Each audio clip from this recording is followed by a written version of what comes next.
Get on board the Bernier bus train. Come get on board the Bernier bus train. Lauren Martinchek's article on why Democrats won't investigate Trump's financial crimes. The unspoken reason. I think she's onto something.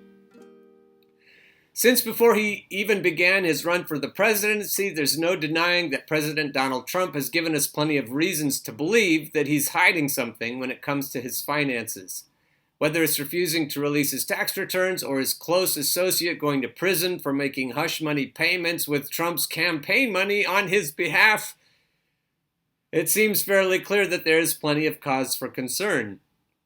As many of us know, Trump's campaign finance violations were laid out for us during the Mueller investigation. In fact, the evidence of campaign finance violations was so strong that many on the left wondered if it would be included in the articles of impeachment.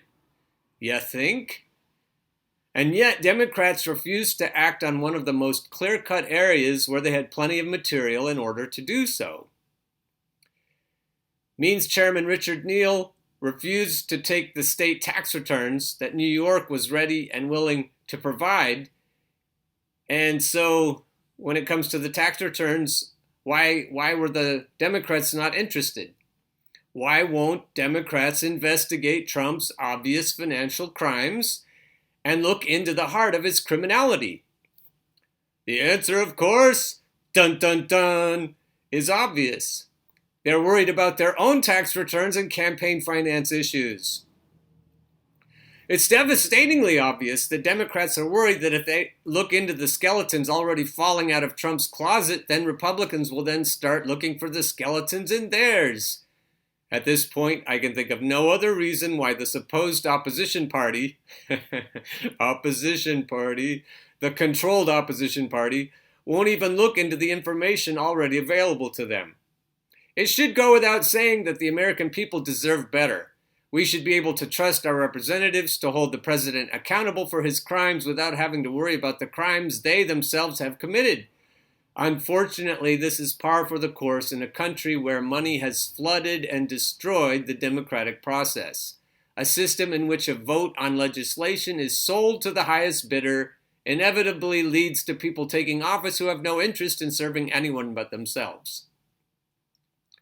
Thankfully, the silver lining in all of this is the increasing awareness of how our politicians are operating. More and more of us are getting involved and taking an interest in the people actually elected to represent us.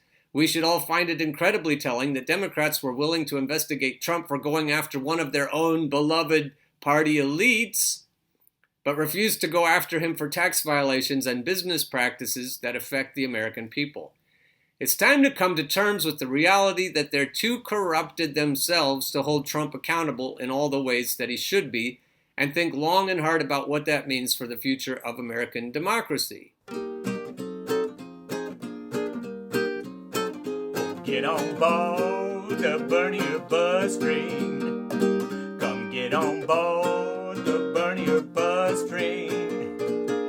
Once you hear that clickety-clack, there ain't no time for turning back. Go get on board